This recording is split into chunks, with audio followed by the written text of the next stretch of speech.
পশ্চিমবঙ্গের প্রাণী চিকিৎসকদের সংগঠন পেট প্র্যাকটিশনার ফাউন্ডেশন অফ ইন্ডিয়া শনিবার একটি সারা দিনব্যাপী বিশেষ কর্মশালার আয়োজন করে।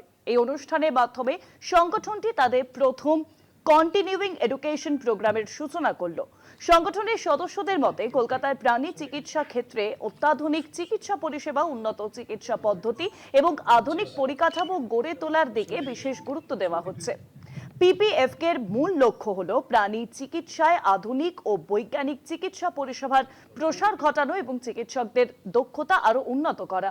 দিনভর আয়োজিত কর্মশালায় ওয়েন্ট ম্যানেজমেন্ট, পাশাপাশি রিজেনারেটিভ মেডিসিন, স্মল অ্যানিমাল অ্যাপাথোলজি এবং ক্লিনিক্যাল কেস ডিসকাশন এবং ভেটেরিনারি রেডিওলজি ও অ্যাডভান্স ইমেজিং এর মতো গুরুত্বপূর্ণ বিষয় নিয়ে বিশদে আলোচনা হয়। বিভিন্ন বিশেষজ্ঞ চিকিৎসক তাদের অভিজ্ঞতা অংশগ্রহণকারীদের সঙ্গে ভাগ করে নেন।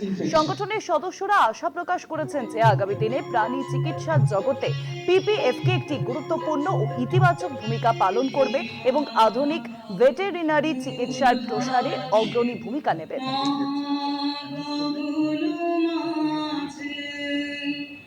ফুল form pet practitioner foundation of Kolkata.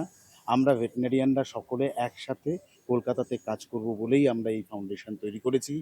আমাদের সঙ্গে রয়েছে সব পেট প্র্যাকটিশনার, তারা গভর্নমেন্ট সেক্টর, প্রাইভেট সেক্টর মিলিয়ে পেট প্র্যাকটিশনাররা একসাথে আমরা কাজ করব বলেই এখানে এসেছি। আর আমাদের উদ্দেশ্য হচ্ছে আমরা বিভিন্ন রকমের continue education program, workshop and hands on training করে আমরা প্রত্যেকটা ভেটেরিনারিয়ানকে নলেজেবল করতে চাই, তারা যেন আরও ভালো, আরও স্কিলফুলি কাজ করতে পারে। এই আমাদের প্রধান উদ্দেশ্য। তাতে অ্যাকচুয়ালি উপকৃত হবেন সাধারণ মানুষ, তাদের পেটস এবং তাদের ট্রিটমেন্ট।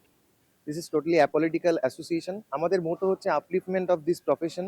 যেরকম advance radiology, diagnostic, CT scan, MRI এবং হচ্ছে ডায়ালিসিস, এই জাতীয় জিনিসগুলো, ব্লাড ট্রান্সফিউশন, এগুলোতে আমরা একটা মেট্রো সিটি হিসেবে অনেক জায়গাতেই ল্যাক করি।